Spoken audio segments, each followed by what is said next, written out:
All right, let's do the second half of the presentation. And to begin, I'm going to need a volunteer, which is going to have to be somebody in a fraternity. I know we have one guy in a fraternity up here, right? In a fraternity. I think you're going to have to be my subject here. Okay. Anyone else in a sorority or fraternity? Want to volunteer? No one. You're in the minority. So go ahead, come up here. And guess what? I brought out my microphone, so it's going to be mic'd up.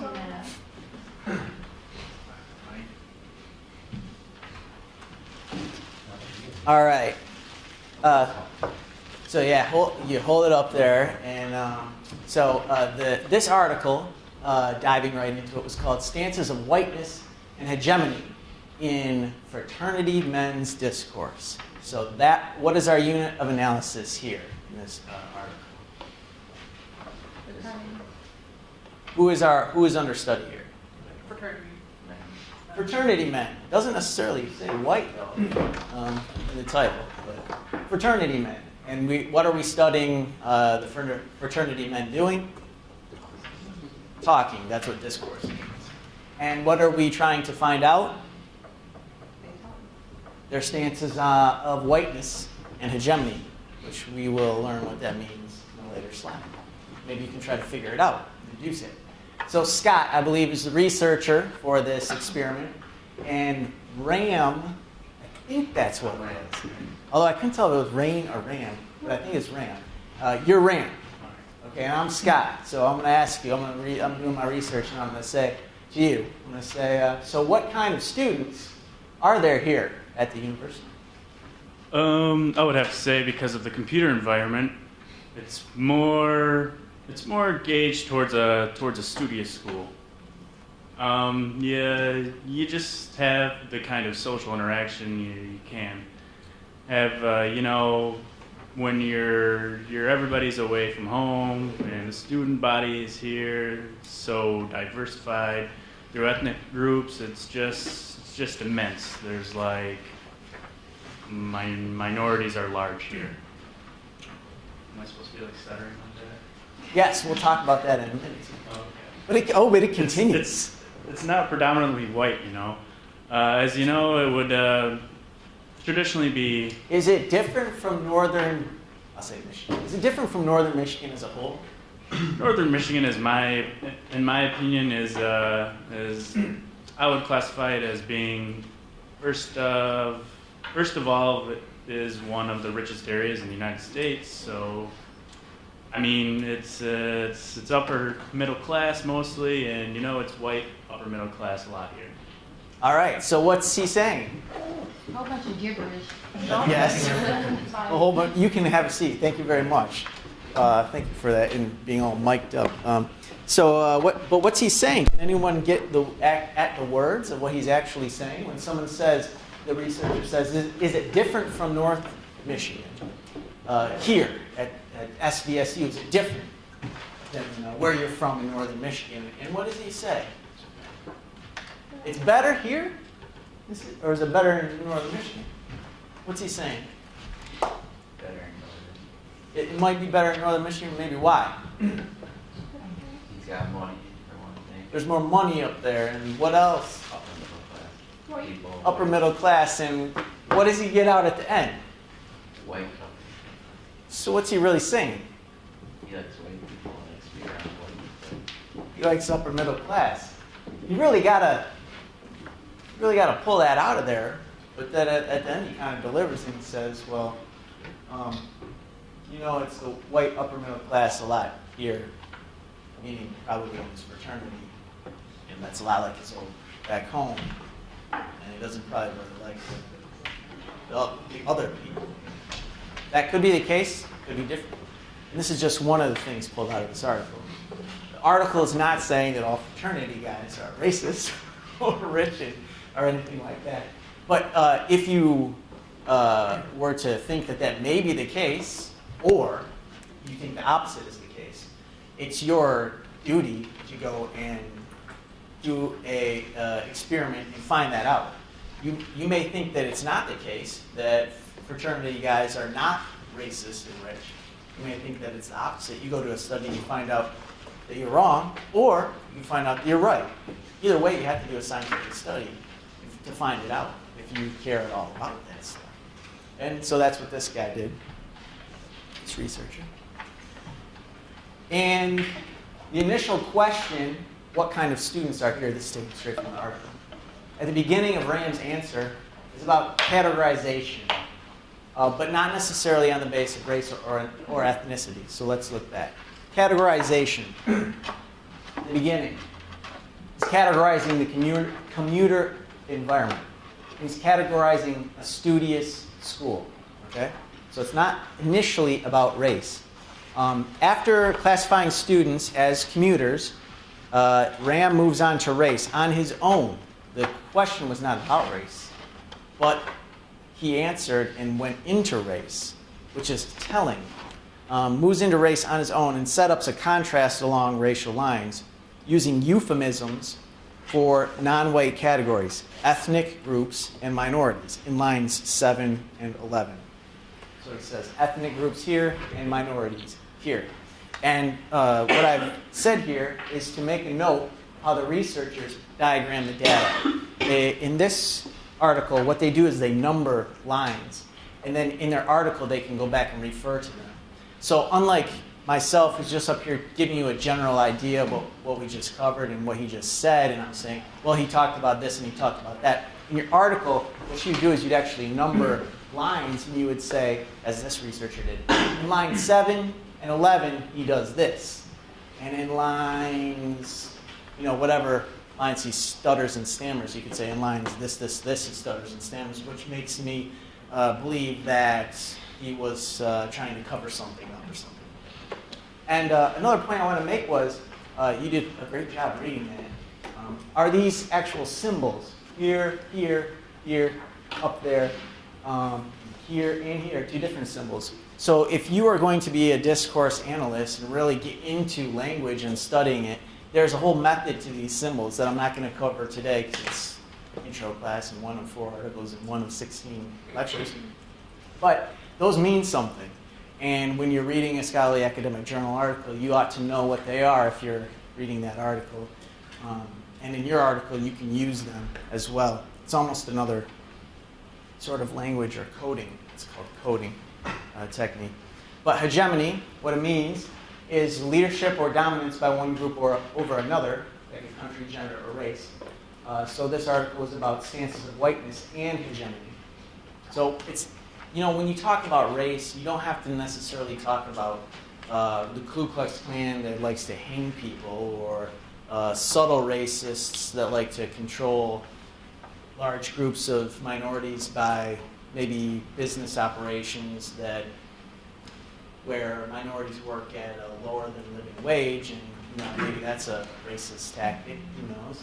But you can just analyze language to study hegemony, whereas leadership or dominance over one group over another, be it academically, athletically, financially, or cooler, which we will go to in our next article, which is The Whiteness of Nerds, subtitled Superstandard English in Racial Markedness. In spite of the school, this was done at a high school, actually called Bay City High School, but it was in California. It's ironic. In spite of the school's tremendous racial and ethnic diversity, which resulted in visible whiteness as a racial category, white students at Bay City High frequently operated according to an ideological dichotomy between African Americans and European Americans, or whites, the two largest racialized groups at the school. Can you tell me what a dichotomy is? It's a vocabulary term. You might know. Go ahead. It's where you have like two very separate, groups of people. Groups, descriptions, categorizations, and you hit the nail on the head, which was two. That's where the prefix di comes from. So when you have a dichotomy, you have black, white, rich, poor, smart, dumb, this sort of thing, talking in non-scientific terms. So here, this is the dichotomy between African Americans and European Americans, or racially black and white. So, again, what it's saying is, even though there is a lot of diversity at school, there is this constructed dichotomy between blacks and whites. So how does it present itself? How can white and black students exhibit or act out an anthropological dichotomy or classification? I just named a couple, but give me some examples of ways that you may think that white and black high school students can distinguish themselves through identities. Clothing. Somebody elaborate. What's that mean? Or you can. How so? Do like colors or something? I don't know, like pants they wear, or shoes. Type of pants that the kids wear and the shoes. Maybe, yeah, maybe there's a brand even. Like maybe the white kids are wearing, and this is not meant to be actually accurate because I have no idea what these brands even are, but maybe the white kids are wearing like an Abercrombie and Fitch. I do know what that is. And the black kids are wearing like a Jay-Z brand. Or it could be vice versa. But it just would play out that way. Now somebody tell me, does that actually take place? Because I'm like 40 years out of high school, so does that actually take place? Yeah. Sometimes probably. Does it in schools? Okay. What is another way that there can be a dichotomy created environment in a high school, other than dress? Where they sit. Where they sit. Give me some examples. For example, in one of my schools, a lot of the black people felt comfortable sitting with each other on one side, and the opposite race, or the white people, they would sit on the other side with each other. Of what type of environment? In classroom. In the classroom. And last night, I took my class on a field trip, the volleyball game. It was really fun. And although I didn't see any type of segregation at the volleyball game, it's a pretty mundane environment at a volleyball game in Saginaw Valley. But if you're going to a high school, especially urban versus suburban game, and you were to look at the crowd, like a Flint Northwestern versus a Davison, what might you see? Who's from that area that would know? Very, very segregated. Yes, very much so. So place is also another way to create a dichotomy. What's another way? Language, the way that they talk amongst their individual groups. All right, which is pulled straight from this article, right? We're talking about language here. Whiteness of nerds. When you think of nerds, what do you automatically think of? White guy? Pocket protector. Pocket protector. Glasses. Why? This is kind of off topic, maybe, or off the planned Maybe presentation. from like media or movies and stuff, like Revenge of the Nerds. Yes, that's exactly what I was going to say. Revenge of the Nerds paints that picture. So if they're ever to make Revenge of the Nerds and it was African Americans, it might change the perception. But that's exactly what I get. I'm thinking of another guy that I can't remember from like sitcom or something. Oh yeah, Urkel. Urkel could have changed stuff. Sure, yeah. Wow. Think about Urkel as a nerd because he turned. Yeah, he does. He turned cool. Machine, Yeah. He tried to be cool. Yeah. he got lower though. I feel bad for that actor. What's his name? Yeah. You got really categorized. He's actually doing table break now, he says on the show. Oh yeah? Did anyone else make it big on that show? Okay, so back to the dichotomization of the high school. As a result of their status as cultural innovators and trendsetters, black students at Bay City High were often viewed by their white counterparts as cool, almost by definition. Now, does that take place in America? Is this a microcosm for America? Does this happen? This happened at the high school that they study. Does it happen elsewhere? Can we talk about that openly? Does it? How so? So let me read this again. As a result of the black students' status as cultural innovators and trendsetters, black students were often viewed by the white students as cool, almost by definition. Yeah. How so? I guess I go by example. But I went to a school where there was dominant white people and I guess you could say Arabic people, if that's the correct term. I was probably the only black person in my gym class, and they will always pick me to play soccer. And I would tell them, I do not know how to play soccer. I'll be the first person picked. They're like, yeah, but you're black. You know, you're like Michael Jordan. Like, no, you're going to lose with me. Go with the next person. So I guess that's one example. Yeah, so the example of sports, like if you're on a playground, so like if I went onto a Flint basketball court, city court, like conversely, then they thought, you know, well, it's the same thought process actually. I'd probably get picked last. They would probably think that I was not such a great basketball player if I went to a Flint urban basketball court. But maybe I'm really good.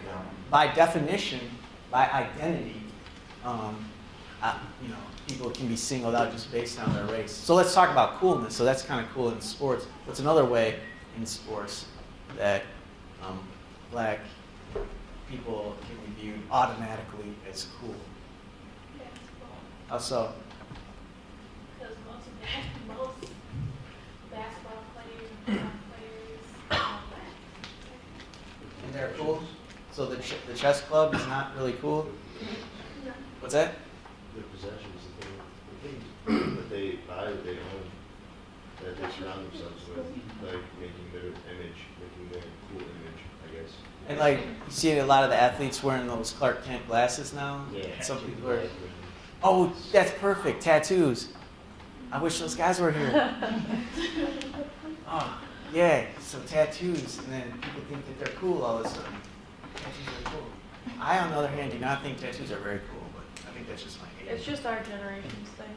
Yeah, so, but, I don't think that's true. what's that? I don't think tattoos is a generational thing. Tattoos has been forever. Do you think they're more popular now? Popularized by black athletes, perhaps?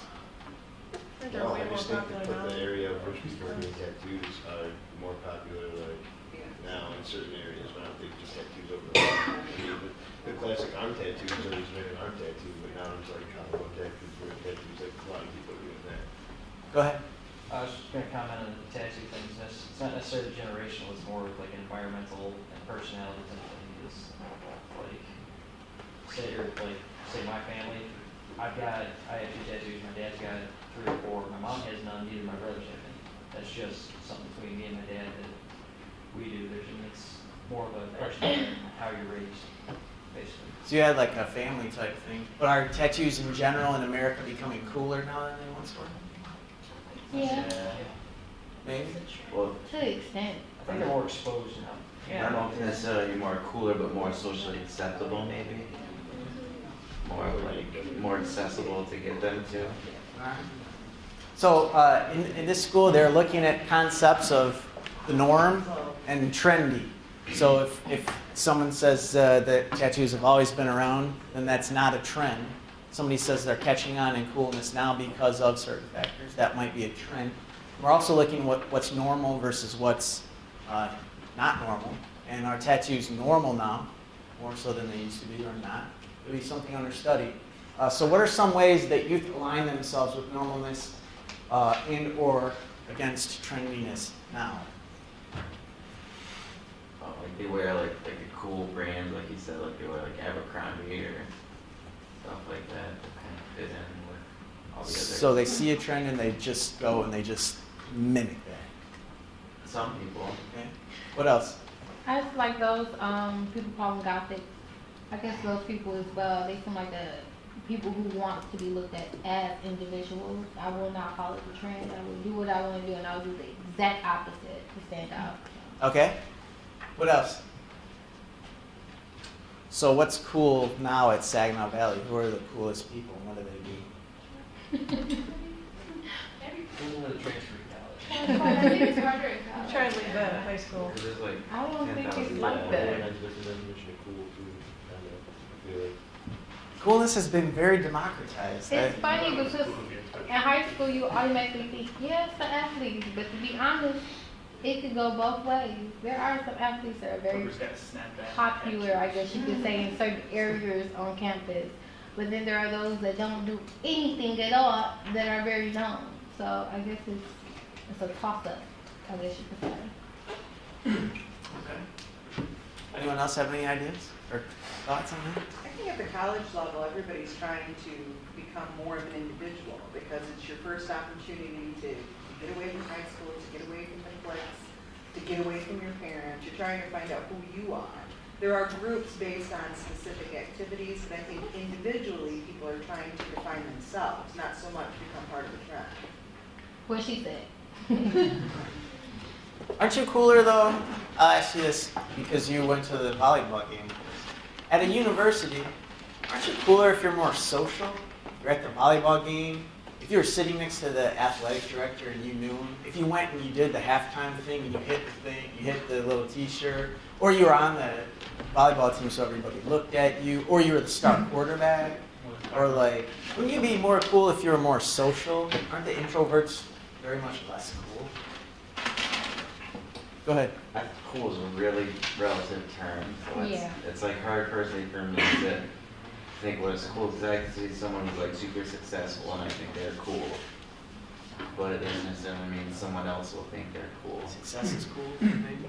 I also think, so I guess the opinions of who's cool, it's not universal to every group. So like if you come into one of my mechanical engineering classes, you'd have a hard time finding anybody who could name a single person who is on any of the sports teams at SVSU, or even knows when the games are.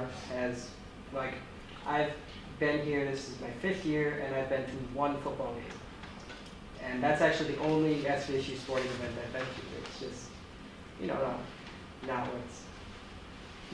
So do you have that one person that's cool in your circle? I mean, there's definitely people that, you know, are more popular inside the engineering programs than others. And popularity is what?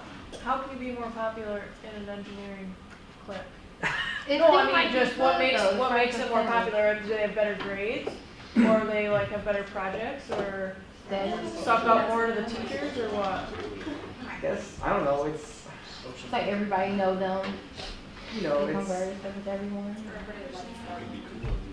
you know, you have the people who spend a lot of time like in like Pioneer Hall, they spend a lot of time, you know, working on their homework with other people in groups and all that. And I mean, everybody's really focused on classes and stuff. So a lot of times it's the people who, you know, are very, you know, understand the stuff and help other people get Helpful through and these nice classes that are cool. And the non-cool people are the people who go home and do all their homework at home by themselves and, you know, aren't very helpful. Yeah, because in order to be cool, somebody else has to think you're cool. The word cool is so vague though. You disagree? Isn't that by very definition of coolness? Like, you can be cool without anyone else thinking you're cool. I was gonna say, you can be cool without anybody knowing who you are, because coolness, I guess, is what makes you who you are, what makes you happy. If being cool to you is coming to class, going home and disappearing, and nobody knows your name, you sit there, you do your work, and then you. You're like, sit I'm at the cool. computer. That's who you want to be. Yeah. That's what you want to do. You're cool. Okay, well, let me say this and hold your 3 thoughts, but let me interject this. Coolness is being yourself and who you want to be. So, can you be cool if you're a big-time bigoted racist? If that's yourself and who you want to be, can that guy be cool? Is he cool? Could he be possibly cool? To other races. I would say, if we were doing, I'd say you deflected that and you did the. I was actually gonna say, you can still be like in your own mind, because take Terry Jones, the nut job in Florida that was gonna burn the Koran. Okay. He thinks he's a badass.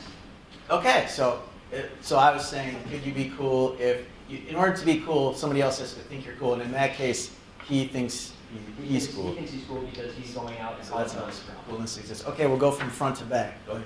It's just like coolness too, like if you're saying how big it is, when you're saying cool, that could just be something that interests you, such as, like, if we're talking and you're saying something, and I'm like, that's cool. Like, I may not think it's the same cool, like, oh, I like your shoes cool, but like, I'm interested in what you're saying, like, you know, so sometimes when you're saying that's cool, it might just be like, that's interesting. In term of agreement, endearment. Well, when you think about it, you yourself are the coolest person you know, because no one else like has as cool a taste as music as you do, or dresses as cool as you do.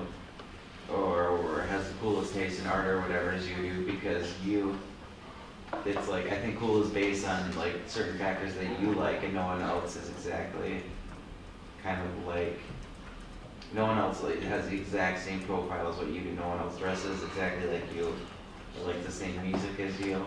So I think in a sense you could cool yourself. Okay.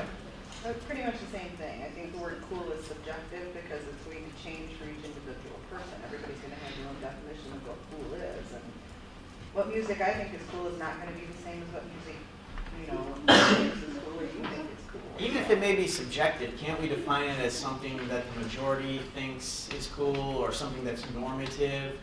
Can't Well, we? like in high school, coolness was based on popularity. But the popular guy could be a complete and total jerk, but he's still considered racist. cool because he's the captain of the football team or whatever the case may be. And he's a total jerk and you want to shoot him in the head because of the way that he treats everybody. But the school as a whole thinks he's cool because he's captain of the football team. Okay. Did you want to say something? Well, but can't that be the same in high school? Oh, Can't like the, okay.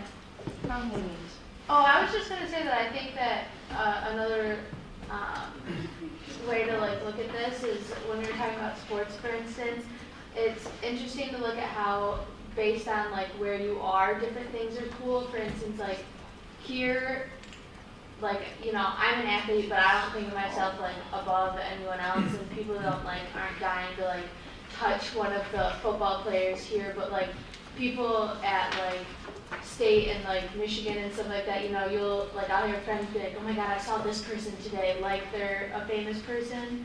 So I think it's interesting to, like, at a big university, if you're on the football team, everyone kind of associates you with cool, or like just on a sports team there, but here it's not really the same thing. So I think it's interesting how people look at, like, perceive cool, like if you're on TV, everyone's like, oh, I want to know you. Yeah, that media thing that was brought up earlier. Even Honey Boo Boo, who, if she was not on TV, she would probably be a total loser. But she's on TV, and some people think that, and some people would be like, that's cool, or whatever. But I think what makes it 10 times harder to define what is cool in college is because, like you said earlier, it's a time when people are starting to gain their own self-identity and like where they fit, like what sort of cultural things they like.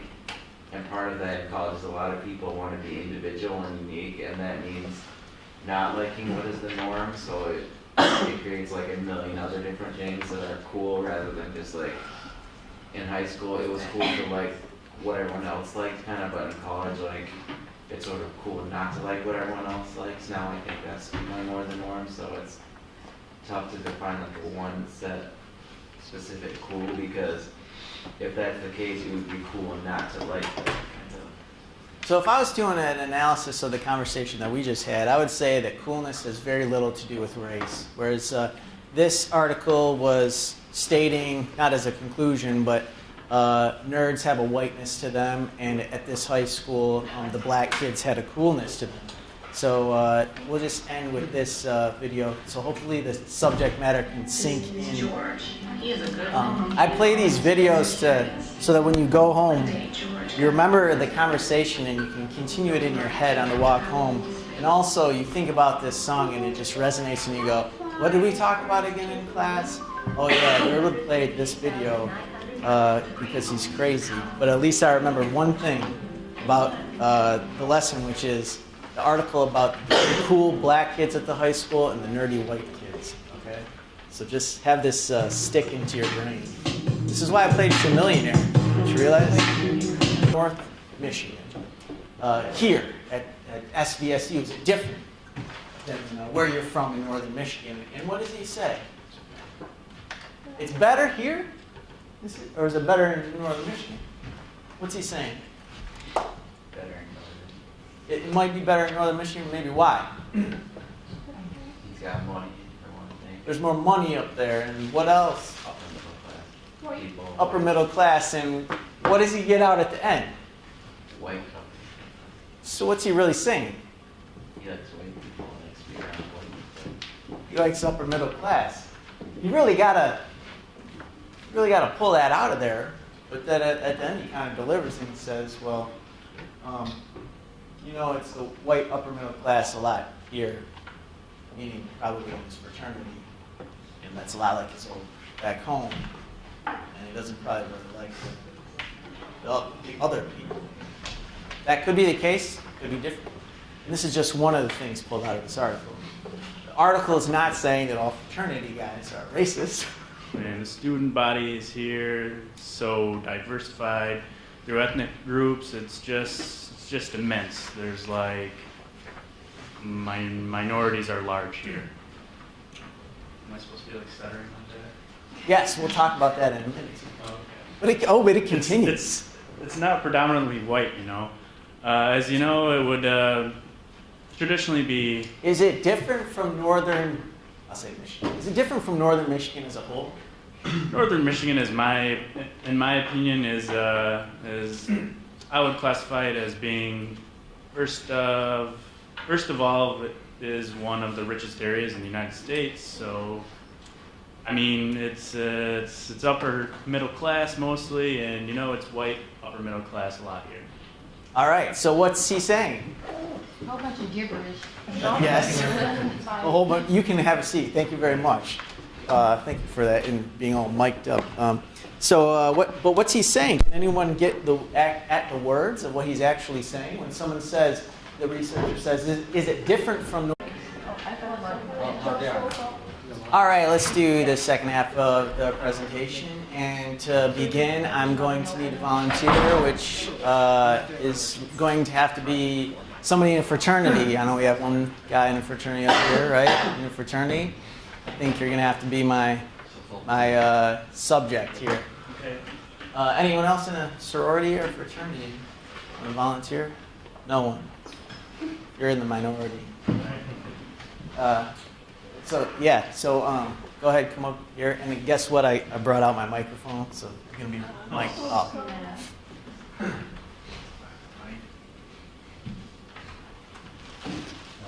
All right. You hold it up there, and this article, diving right into it, was called "Stances of Whiteness and Hegemony in Fraternity Men's Discourse." So what is our unit of analysis here in this article? Who is understudy here? Fraternity men. It doesn't necessarily say white though in the title, but fraternity men. And what are we studying the fraternity men doing? Talking. That's what discourse means.